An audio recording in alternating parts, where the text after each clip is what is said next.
Thank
you very much.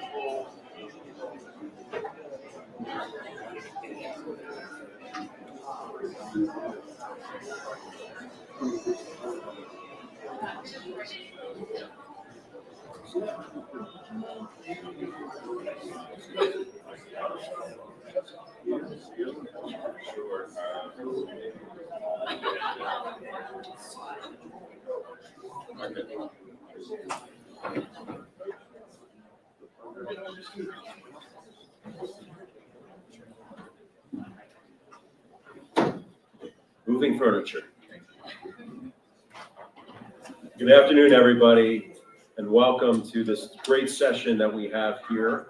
My name is Greg Kahn, and I'm an investor and advisor in Web 2.5, the intersection of media technology and advertising. And I am thrilled to be joined by 5 esteemed panelists today, and we're going to talk about everything related to the immersive at-home experience, starting with streaming. And I don't want to take up too much time in the introduction. I want to get to the session because we have 40 minutes, and I know that we could spend easily an entire day in this conversation.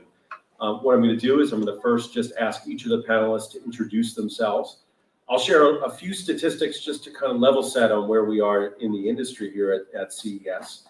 And then we'll have an engaging discussion for the next 40 minutes or so. So I'm going to start to my right here with Dan.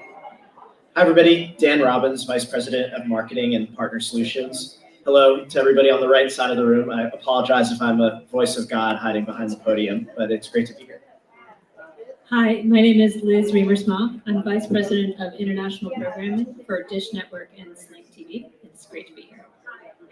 Hi, I'm Chao Huan, and I head growth and engagement for Amazon's 3D across all surfaces, Fire TV, LG, and Roku as well. Great, good afternoon, everybody. I'm Rajan Mehta. I'm with WWE. I'm the company's Chief Product and Technology Officer. And lucky last, good afternoon, Tony Marlowe. I am the CMO at LG Ad Solutions. Thank you. So let's kick off with a couple of statistics. We're here at CES 2023. Thank God we're here in person. It's so great to see you all, not on a Zoom call.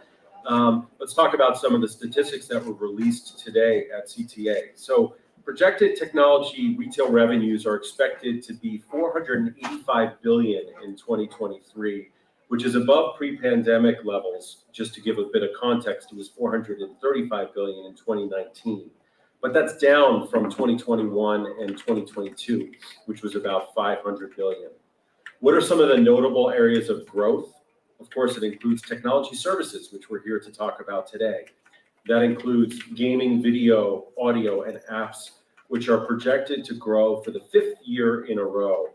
151 billion in consumer spending is expected to happen this year. And CTA put out a notable quote this morning, which will lead into this panel.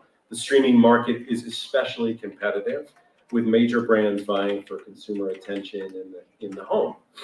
Parks Associates also put out some numbers. They project OTT service subscriptions will rise from 518 million in 2022 to 617 by 2027, which is a 20% increase over 5 years. And since 2016, the average number of connected devices has almost doubled, rising from 9 per household in 2016 to 16 this year. So incredibly competitive environment. This panel, fortunately, are representing a growth area in this industry. And let's get into the conversation of where we are. And I'm going to start again with Dan, because there was a really exciting announcement this morning from Roku. You announced your first ever Roku branded televisions, or made televisions, and a wireless sound bar here at CES. So you're becoming the hub of the connected home. By debuting this line of 11 TVs, you're also expanding your list of audio products. My first question to you, Dan, is what do you see as the current state of the digital home? And what advancements have you seen happen during this time of COVID, and now that we're coming out of that period of time, that enables and empowered Roku to help to build this hardware business on top of your services business? Yeah, we're very excited to be launching our own Roku branded televisions. Our mission has been better TV for everyone. And that started years ago with creating players and sticks that plug into televisions. It then expanded to actually licensing our operating system out to smart TV manufacturers. We're now the #1 TV OS sold in the US. And then most recently, today, it expands further with our own branded televisions, where we've got 11 different product SKUs, all under $1,000, that range from 24 inches to 75 inches. Bring the best of Roku into a Roku branded TV. And we're very excited that this is just a further evolution in the work that we've already been doing. To your question, Greg, about, well, where is sort of the marketplace today and perhaps where is it going? What I think we're most excited about is that streaming has really become mainstream. 1 in 3 homes in America don't have traditional paid TV. Over the last 2 years, streaming consumption has really accelerated. And what's most exciting to us has been the growth of different business models. Our mission in Better TV for Everyone has been to bring publishers, advertisers, consumers all together. And we feel that there's really a rising tide with all boats.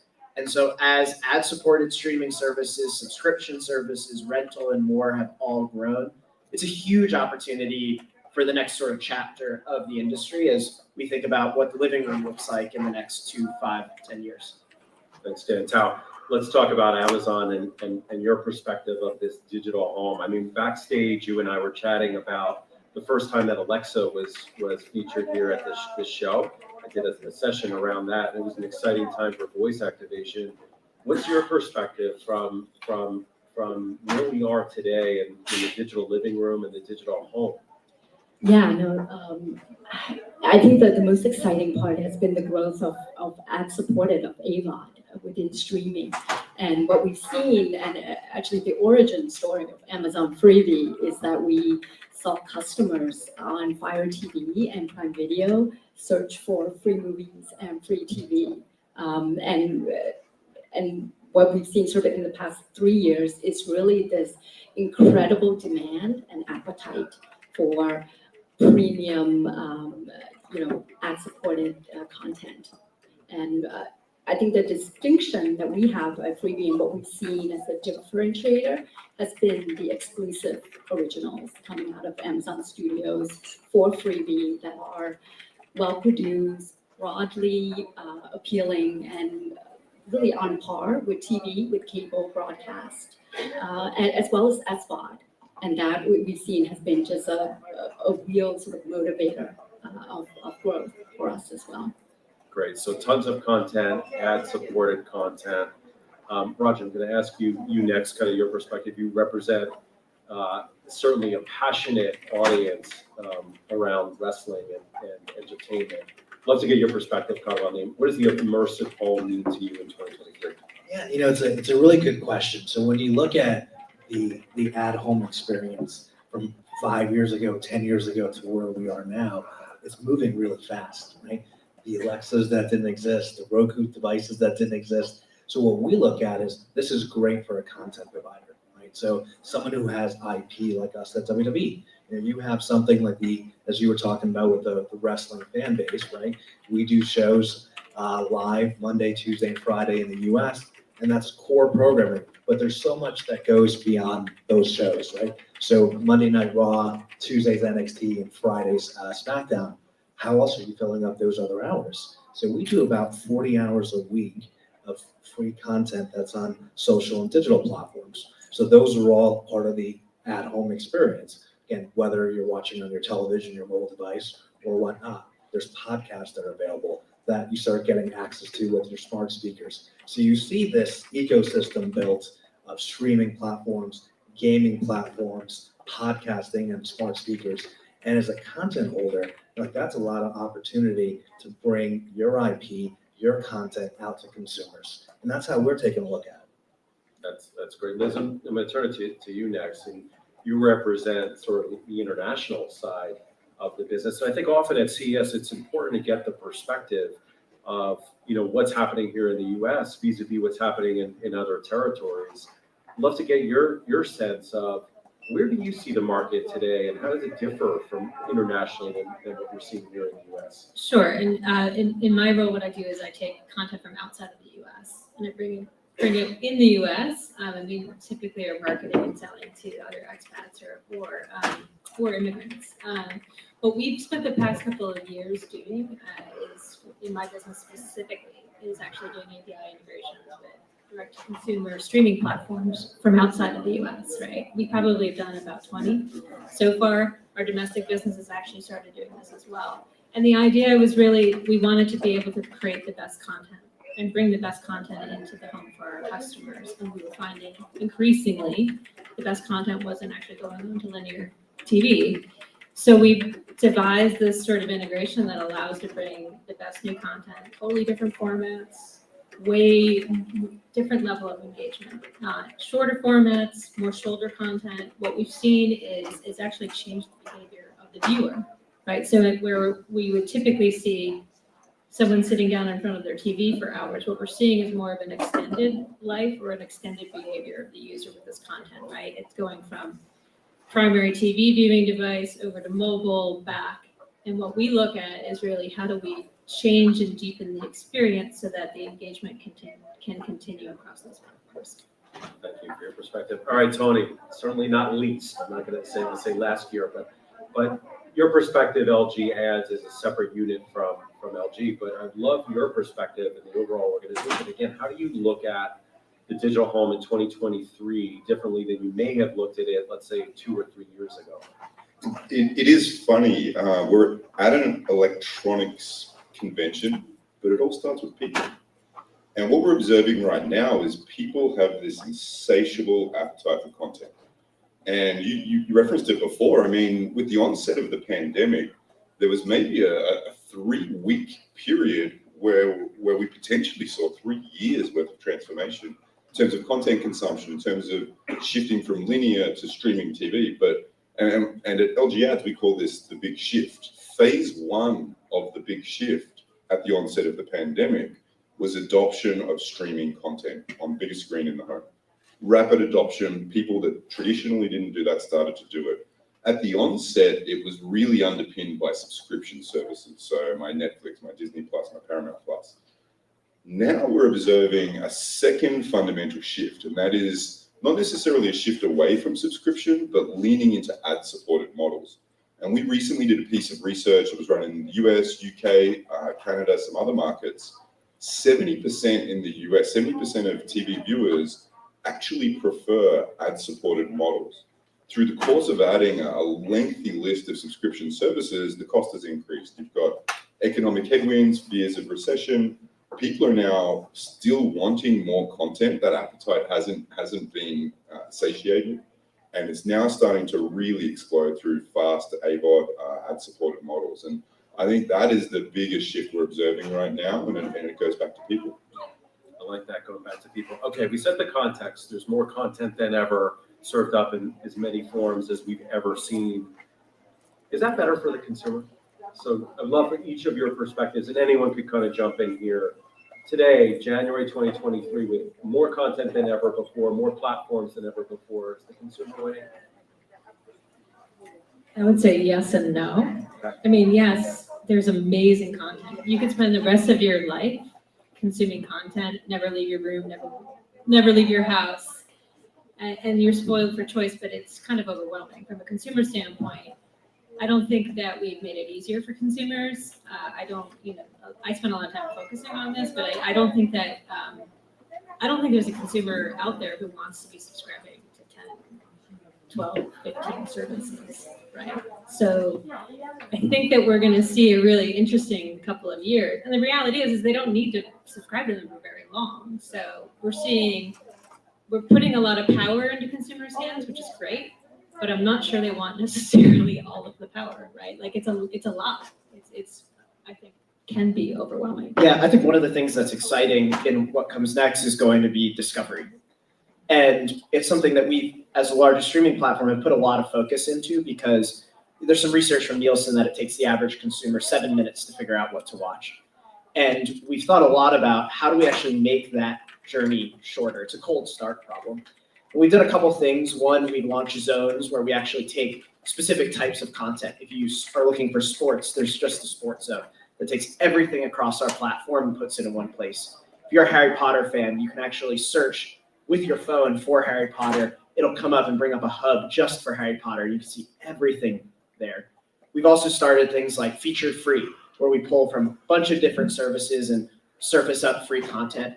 We've launched the Roku channel, which is a top 5 free ad-supported channel in the US. We put live TV in there that has a bit of a TV guide feature in it.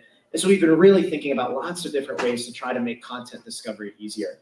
To me, this is the beginning. There's a lot more to go. And I think it's really exciting because for content owners, for marketers, for consumers, there's going to be a lot more interactivity and development as we move further into the streaming decade. So I want to, go ahead, Tony. Yeah, I do agree, and I think there's more to the story as well. So discovery, curation, definitely a part of it, but I also think it ladders up into just the overall experience, right? Like so for us at LG, we had a big announcement with Paramount Plus this morning, adding an extra 100 channels to LG channels. So this is like now over 400. It's going to be over 450 channels, cable-esque experience. It's free. And so what is your experience from go to what? We're seeing death of the dongle. People no longer need to plug a device into an HDMI port. We call this going direct to glass. It benefits the consumer because the experience of finding your content, seeing the content, even the ads, they don't have to be traditional video ads. They can be natively integrated into the skin of the TV. And so the entire experience is what really helps that resonate. And I don't think we've ever seen a better moment in connected television than right now. The discoverability is high. The amount of free content is just ever increasing. And as we said earlier, it's really around what the people want, and they want that integrated experience. They don't want 4 different devices plugged into a TV. Very true. Okay, so we've talked about, again, there's more content, there's more discoverability, and there's room to grow in that area. I wanted to talk now about bundles. Verizon had a big announcement leading into last year that they're going to be bundling different kinds of content together in a subscription model, which includes gaming, it includes things like wellness applications. When we often have these discussions, we're talking about long form, whether it's original content, or scripted content or unscripted content, but there are other service offerings that consumers are also looking for. Additionally, they're also more and more interested in short form video. We've seen the rise of TikTok and other platforms through the couple of years during COVID. So I'm going to start with Rajan here just about your thoughts on bundles.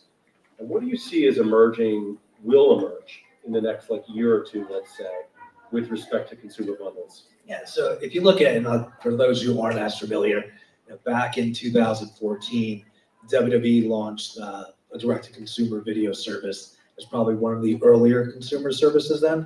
At that point in time, you had Netflix out there, you had Hulu, but not to the volume that you have today. Right, so we launched the service 2014, did great. Using Park Associates, we were one of the top 10 services in the country in terms of consumer subscriptions. So what we started looking at was you start seeing these other content apps coming out that had a lot of content.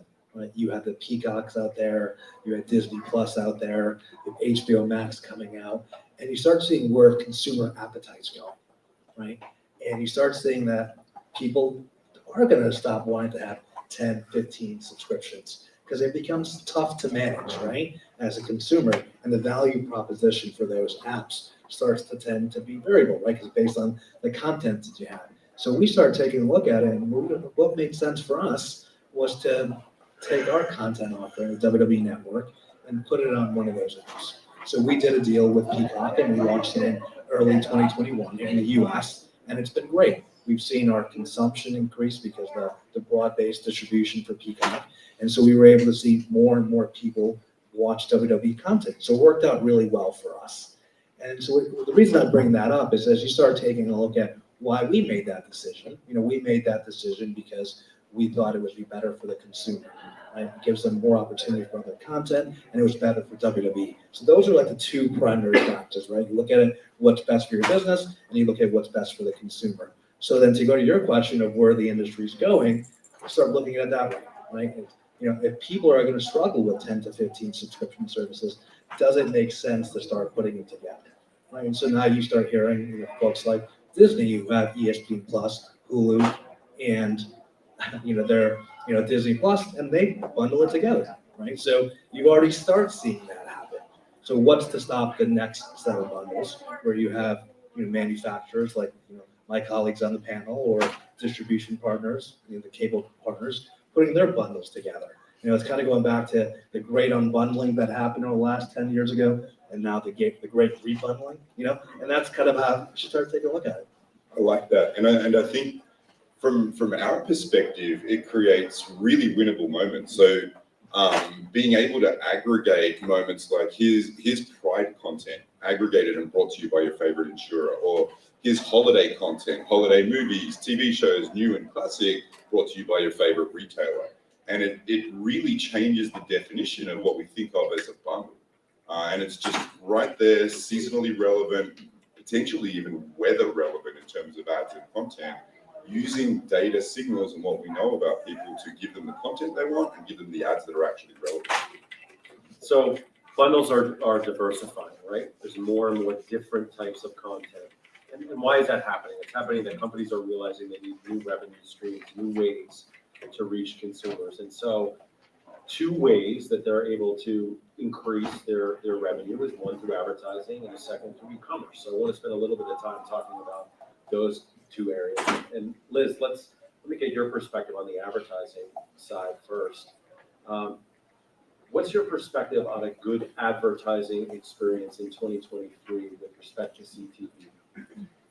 I think a good advertising experience is one that's as relevant to you as possible, right? As a consumer. And I'm speaking as a consumer, but I'm also speaking as someone who's managing an ad business, right? It's extremely valuable to the advertiser, but the consumer, we've literally had customers contact us say, I'm so amazed that the car dealership that's like around the corner from me is advertising to me on Arabic TV. Like, that's just weird, right? But that's the reality. Like, it's not the ability to actually go directly to someone, get them exactly something that's so specific, so relevant to them, I think actually creates a really beautiful experience. As much as advertising can be a beautiful experience, it's a good experience. So there's a little thread of privacy that's starting to enter, or a big thread, I should say, of privacy that's entering into this conversation starting years ago with GDPR and CCPA and other big movements that were taking place, and it's going to continue this year on the digital side of the business. Obviously, Apple upended a lot of conversation around what data means to consumer ownership of data and how everyone's reacting. I'd love to get your perspective on data, right? From a television perspective, it sounds like that relevance and that personalization is important to consumers to a degree. But what is that degree? And Dan, just your perspective on just the privacy element, how do you think about that with respect to personalization? What I think is exciting about streaming television is it's got all of the signals that you have in the digital world, but it's on the television screen. And where we think about that going in a world of privacy and choice is one where companies like many of us up here that have a direct consumer relationship are going to be able to change and adapt what their experience looks like to meet the customer needs. And so that means knowing who your consumer is, knowing how they can actually go to change their preferences, who they can call if they have a question. And that, as we move forward, no matter how the landscape changes, I think is going to be the core bedrock and what separates a platform that's going to be able to be responsive and adjusting and one that's going to be able to change. The thing that we've often thought about in building better TV for everyone is that privacy by design has to be at the core of it. And so giving flexibility, choice, and preference to the consumer is really table stakes when they think about what do I want to watch, what should be in my home, and what brands do I give my trust to. Would love your perspective too on privacy. Yeah, no, I definitely at Amazon, privacy is at the very top, right? Our customers trust us with their credit card, and that is sort of the highest priority for us. And I think that we are lucky in the sense that because we have a large customer base, I can speak for Amazon Freebie, where our customers would sign in. That allows us to obviously have more information and more interaction with them. And then for our other customers, it's based on pulling from what we learn, what we've what we know from whether it's operating other businesses at Amazon Prime Video, Fire TV, Alexa that you mentioned, and making sure that what we give to them is as personalized as possible, and keeping in mind that that extends to advertising as well, right? Which, as you mentioned, having ads that are relevant, ads that would add to the viewing experience is critical to that. So I think I would definitely echo what's been said. Tony, from your perspective, LG ads, how are you thinking about privacy? Well, just to build on the previous point, completely agree. All marketing, in my opinion, is about making a connection with your audience. It is literally every single marketing effort is trying to do that. So relevance is key. And in CTV, we've got the luxury of taking the recent learnings from the broader digital ecosystem. So you referenced it. Basically, there's 3 layers of movement on privacy. You've got the regulatory, so I think GDPR, CCPA, all the other cool acronyms. You have device level, so things like Apple's change in policy around IDFA going from opt-out to opt-in means it's less trackable. And then at the browser level, the part of the conversation that usually consumes the most oxygen, death of the cookie, marching to the end of 2024. All of these things within non-CTV digital essentially did one thing. They reduced the efficacy of cookie audience-based targeting. They forced marketers to do one or both of 2 things. Either resolve identity in a privacy-friendly alternative way, or, and many were doing this, lean into contextual targeting.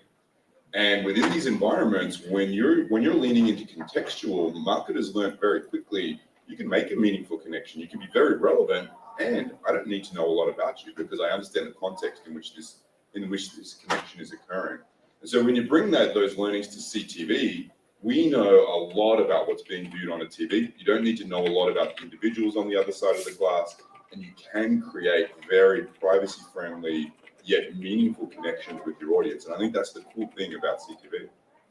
Let's talk a little bit about the e-commerce element. When you think about relevance, when you think about what consumers are demanding, right? We were having a chat backstage about drones being delivered today, the drone delivery taking place in Texas. It's sort of just-in-time delivery that we've trained consumers over the past couple of decades to reach. And sort of the holy grail has been for television that the thought is that I'm going to see the item on TV, that pair of kicks that I want to get on screen, or in the case of a car, I'm going to be able to do a test drive right from my driveway by clicking on a button. Where are we in 2023, guys? We've been talking about this for 10 years or more about being able to do that on television. And I'll start with you, Dan. Where do you think we are with e-commerce? I think we're making a lot of exciting progress. There's an opportunity to make commerce on television as easy as it is on social. Last year, we announced a partnership with Walmart where we made ads on the television screen shoppable with a click of the remote. So you see a Walmart ad, it's selling a computer, you click OK, and you get an email in your inbox with the shipping detail fulfilled by Walmart. We're still in early days of testing that, but we've learned a couple really key things. The first is that there is real interest in shopping from the television screen, and we're starting to see really strong consumer adoption. The second thing has been ease and simplicity is incredibly important. And so we found that using QR codes don't really work very well because there's too many steps to get from initial discovery all the way through to purchase. So just clicking the OK on your Roku button actually leads to much higher conversion. And then the third is that this is going to really have to change creative in television as well. And so the ad needs to tell the consumer that, hey, you can actually buy this product now. And it's going to, I think, really adjust the way we think about communicating message when television has the ability not just to be a performance platform, but also a commerce platform. Liz, your perspective? I have more of a personal perspective. I can't wait, really. I mean, like I'm already, it's already problematic for me when I'm on social media, when I'm seeing ads that are really specific to me. I spend really quickly. So my husband doesn't want it, but yeah, no, I mean, I think it's tremendously exciting, and it is something that we've been talking about for like it feels like decades. So I feel like the faster we get there, the better. Well, my wife is sitting in the audience, can attest to my Amazon purchasing. So I'm gonna turn it to you, Tao. Also, your perspective on where we are from e-commerce TV. Yeah, no, and I think sort of in addition to the transaction, like the ability to transact via your devices, we've also seen just a greater ability to bring customers along the purchase funnel. An example I wanted to bring up was the virtual product placements by Amazon Ads, something that we launched last year, where now, in the past, product placements usually takes months, sometimes years before a movie is finished or premieres, and by then you can't change the creative. And with virtual product placements, brands can insert organically their products into, whether it's fan favorites like Leverage Redemption, which is one of the originals on Freebie, and be able to be really front and center with the audience, where they're engaged, where they're bought in and excited and invested. We saw that with Coffee Mate, which participated in a virtual product placement for 3 episodes, so a very extended campaign.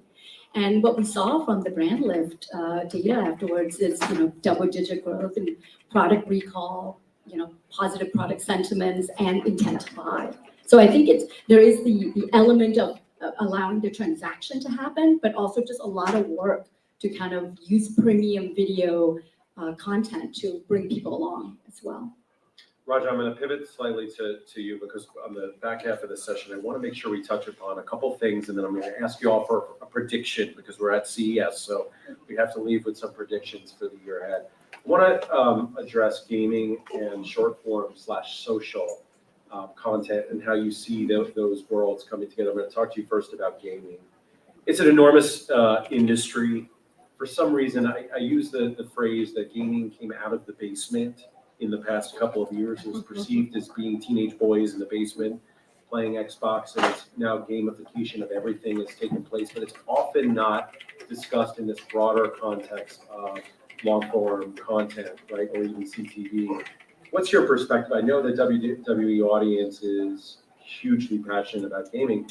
What's your perspective on where is it converging, and where is it separate from this broader conversation around CTV? It's a good question. So just as background, WWE, we over-index with gamers. So of our fans, we saw about 85% of them are gamers. And so when you start thinking about it, the initial reaction is, oh yeah, let's create a game, right? But it goes beyond that, right? When you look at that immersive experience that we've been talking about. So yeah, we have a game, we have a console game. It's done great. WWE 2K, it's millions of games sold for Xbox and PlayStation. It's been phenomenal. We're excited about it. We've been working in that game space. It's the number one combat game that's out there. So then you start taking a look at that. You're like, great, that game works. People love it. People buy these every year, and they go, what else can you do with gaming, right? So we have casual mobile games. And that's another part of that immersive experience. It does great. We have a lot of downloads. There's the advertising piece that's integrated in that as well. It's like, great, you got this mobile game, you got this console game. It's that audience, right? The people who love your content, the people who over-index when you have that Venn diagram. And you go, well, what about content? What kind of content can you create? And so we, many years ago, launched a YouTube channel. Going back on an AVOD piece here. And it's called Up, Up, Down, Down. And it was a couple of superstars, again, going back to our brand, our IP, that talked about gaming, and it became one of the top YouTube channels out there. We have our W2K game that I was mentioning, and we have a Twitch channel on that. Over 10 million hours of people watching on Twitch, watching this specific game being played, right? So you start seeing all these different avenues that start touching everything that we talked about that goes beyond the IP that we have that was created by looking at the gaming aspect, right? So it's a different way of looking at it, but it's how you can take your content and look at all the stuff that we're talking about and bring it into your fans. Tony, your perspective on gaming? It's interesting. About a decade ago, maybe slightly more, there used to be a company called Immersive Inc. And they essentially did measurement of in-game advertising. They released a report, and it's subsequent. What they found has subsequently been demonstrated over and over again, but this was the first time I ever saw it. And they essentially found that ads within gaming environments could dramatically enhance the satisfaction with it. So, for example, if you're playing a Formula One game and there's a complete absence of sponsorship, that's really different to the real world experience. I want my gaming experience to be like real Formula One. I want the ads to be there. And so then you start to talk about dynamic insertion. How do you bring the experience? And so gaming is rolling in hard. I think cloud gaming in particular may catch many by surprise this year. And I think the ad opportunity is much like that massive study from a decade ago. I think you'll start to see as the year rolls on, people talking about how can I actually make that consumer connection within the game, particularly with cloud gaming being, it really lends itself to being able to do that. I don't think console gaming is going anywhere, but I think this casual, lower barrier entry into gaming, whether directly via your TV set or on your mobile, is going to be critical. So we're in this interesting paradigm. I think half the conversations here at Digital Hollywood are about streaming, OTT fast, and half are about XR, VR, augmented reality, metaverse broadly, Web3, and I do advising on both sides of that. I want to chat a little bit just about sort of the social media movement and how that relates to the in-home experience too, and just from each of your perspectives where you're seeing it going. Let's say we're back in the room here in 5 years. Again, we've seen the rise of TikTok as well as Minecraft and Roblox and Reddit and many other platforms, but we started this conversation around the consumer experience, right? So where are we in 5 years, Dan, when we come back in this room and we have this mashup of short form and long form and mobile device and TV? Just your perspective from where you sit, where do you think that we're going to be at? What is the conversation going to look like?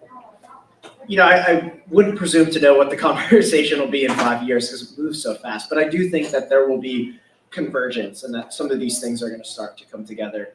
Last year, we launched the Buzz on our platform, which brings the ability for social conversation to exist on the television screen. So you are a studio and you're promoting a movie and you want to actually share clips and updates about what's happening. You are an actor and you want to promote the new show that you're pushing out on a circuit or junket, and you want to make sure that people see it and it's top of their home screen. So that curates all of your favorites in one place. And it allows for a little bit of that social interaction, but in the living room.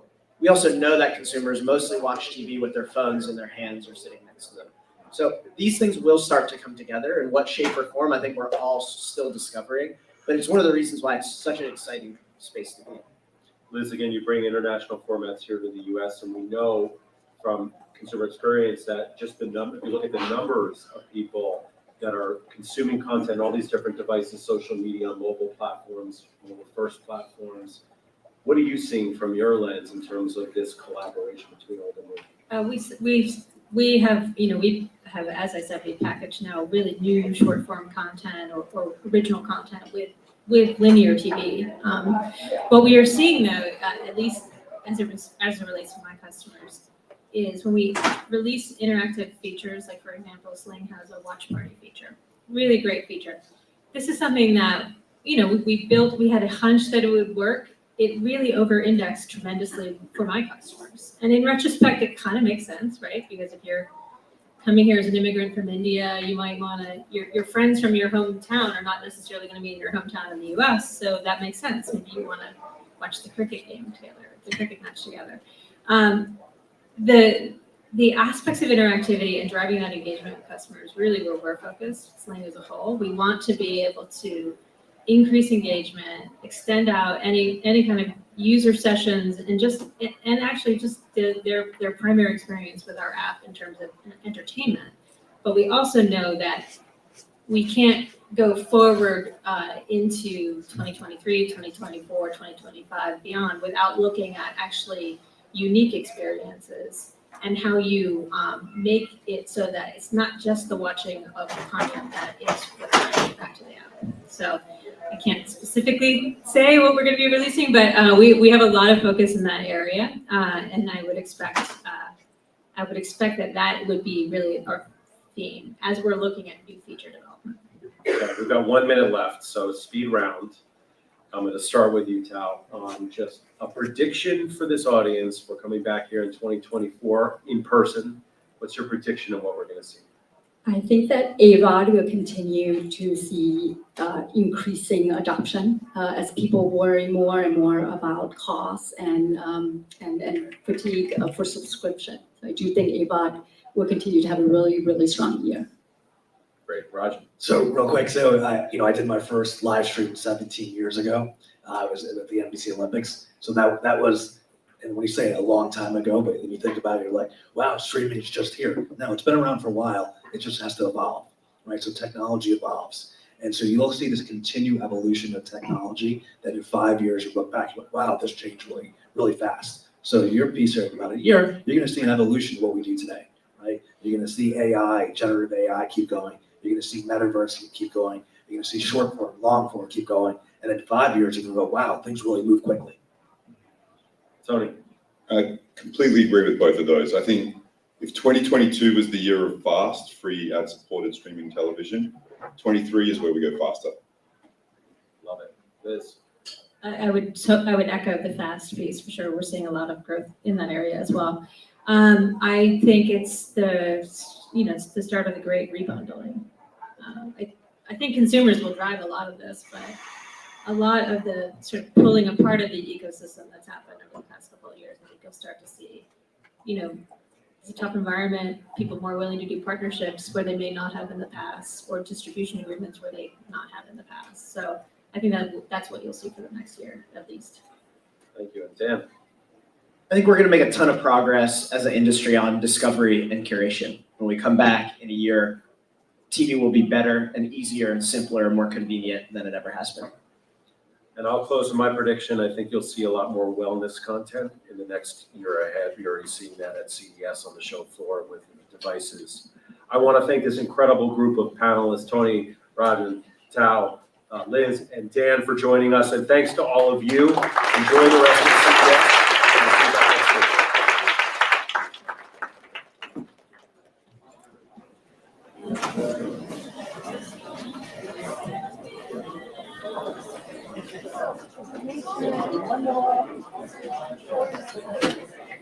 I have been